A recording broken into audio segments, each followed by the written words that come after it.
Good morning everyone, এখন বাজে 11টা। আমরা চলে এসেছি উদয়পুরে।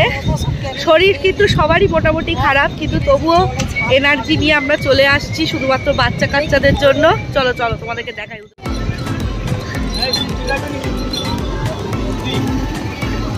ছেলেপেলেরা সবাই আগে চলে গেছে। উদয়পুর, এই যে কি সুন্দর, দারুণ জায়গা, কিন্তু দারুণ।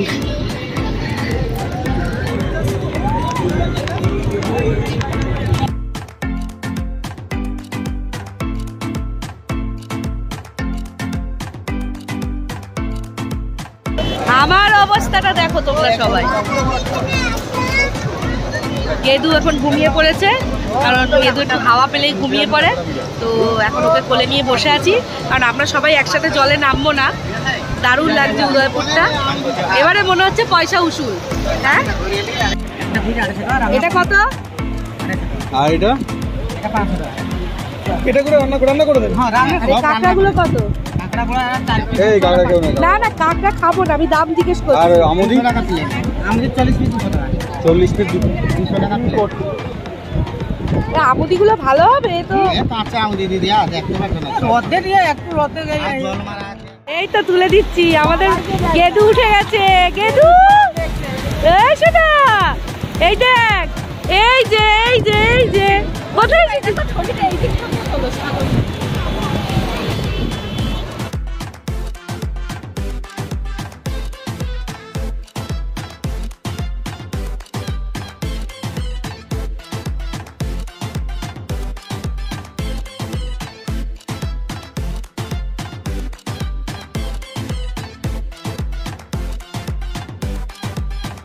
সবাই আমরা কত আনন্দ করছি দেখো গাইস।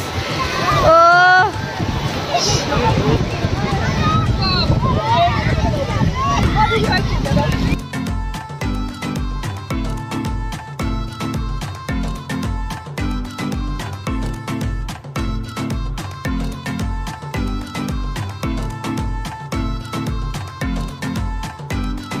আসলে বন্ধুরা সবাই, বড়রাও বাচ্চা হয়ে যায়, ছোটরাও বাচ্চা হয়ে যায়।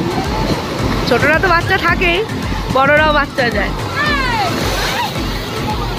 এক রাউন্ড ঘোরা হয়ে গেছে, কারণ সম্ভব না ওই মিডিলে জলের দিয়ে যাওয়া। তো আমরা ঘুরে এসেছি, এবার বৌদি যাচ্ছে, মাকে তুলে দিয়ে এসেছি। ওই যে দাদা ওইখানে, ওই যে গিনি আর গিরির বাবা। আমার গিরি হচ্ছে সমুদ্রে স্নান করার এক্সপার্ট। ওই যে দাদা বৌদি চলে গেছে। ও ফোনটা রেখে আসি, তাহলে যখন তখন বিপদ ঘটে যেতে পারে।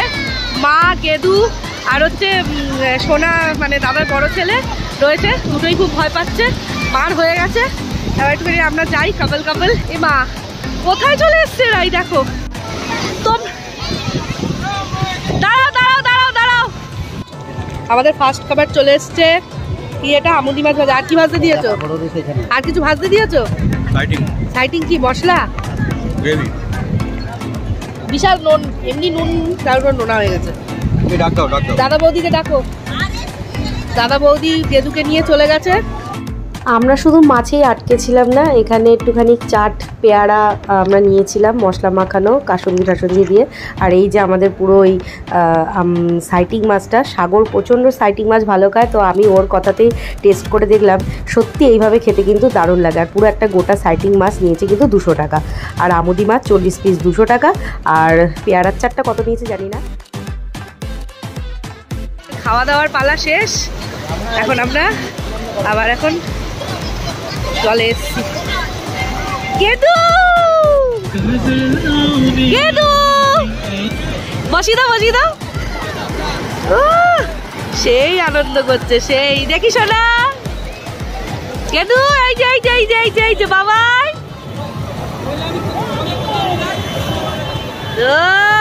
সেই আনন্দ করছে। দ্বিতীয় দিনে আবার সন্ধেবেলায় বেরিয়ে গেছি ঘুরতে, কিন্তু এই ঘুরতে যাওয়াটাই যে আমাদের যে নিরানন্দ হয়ে যাবে সেটা আমরা কিন্তু কোনো দিনও ভাবিনি বন্ধুরা। হ্যাঁ, তোমাদেরকে বলেছিলাম আমি সেকেন্ড ভিডিওতে সব বলবো যে আমাদের দীঘা যাওয়াটা কতটা খারাপ হয়েছে, কতটা আমাদের জীবনে অন্ধকার নেমে এসছে, সেটাই আমি তোমাদেরকে আজকে বলবো। এই দেখো নদীর এই সমুদ্রের ধারে কত সুন্দর, আগে ছিল কিনা জানি না, আমার মনে হয় না ছিল, অনেক বড় বড় কিন্তু ফুড স্টল হয়ে গেছে, এমনকি নামকরা ফুড স্টলও। এই যে এইবারে রাত্রেবেলায় আমরা ঠিক এইখানে এসে সমুদ্রের ধারে এসে বসেছি, একদম একটা অন্ধকার জায়গায়। ঠিক এই সময়ই আমার শ্বশুর বাড়ির থেকে ফোন আসে। আমার শ্বশুর বাড়িতে আমার শাশুড়ি মা আর হচ্ছে আমার দেওর ছিল। সেই মুহূর্তে খবর আসে যে শ্বশুর বাংলাদেশে গেছিল একা, হঠাৎ অসুস্থ হয়ে পড়েছে, বুকে ব্যথা। তো আমরা তো খুব টেনশানে পড়ে গেছি, আর ওখানে কোনো ফোনের লাইনও লাগছিল না। আমরা কোনোভাবে একটু দূরে এসে ফোনে যোগাযোগ করলাম, শুনছি নাকি প্রচণ্ড বুকে ব্যথায় নাকি তাকে হসপিটালে নিয়ে যাওয়া হচ্ছে। অতটা সিরিয়াস নিইনি জানো তো বন্ধুরা। তাই তড়িঘড়ি করে আমরা সন্ধেবেলায় ওইটুকু ঘুরে, বাচ্চাদেরকে একটু ঘুরিয়ে আমরা বেরিয়ে গেলাম। বেরিয়ে রাত্রির 11টার সময় 400 টাকা দিয়ে এসি বাস বুক করে আমরা বেরিয়ে আসলাম। ঠিক এই বাস তখন আমরা 11টা বেজে গেছে, উঠে গেছি আমরা বাসে। কোনো রকমে খেয়েছি একটু রুটি তরকা, খেয়ে বাসে সবে বসেছি, আর তখনই খবর আসে যে আমাদের বাবা আর আমাদের নেই, আমাদের ছেড়ে চলে গেছে। খুবই কষ্টকর মুহূর্ত। এই মুহূর্তেও কিন্তু আমি জানি না যে আমাদের বাবা, যে এর ঠিকই পরে ফোন আসে, আমি আর তাই জন্য পরে ভিডিওটা কন্টিনিউ করতে পারিনি। তো আমাদের কাছে এই দীঘা যাওয়ার ট্রিপটা কিন্তু খুব খারাপ, খুব জীবনে মনে থাকবে যে আমরা খুব খারাপ যে একটা সময়ের মধ্যে দিয়ে যে আমরা কাটিয়েছি, সেটা কাউকে বলে বোঝাতে পারবো না। কারণ আমাদের বাবা খুব হাসি মজার মানুষ ছিলেন, সে যে আমাদেরকে এইভাবে ছেড়ে চলে যাবে, সত্যি তার হার্ট অ্যাটাক হয়েছিল, সে আমাদের 16ই এপ্রিল আমাদের ছেড়ে চলে গেছে।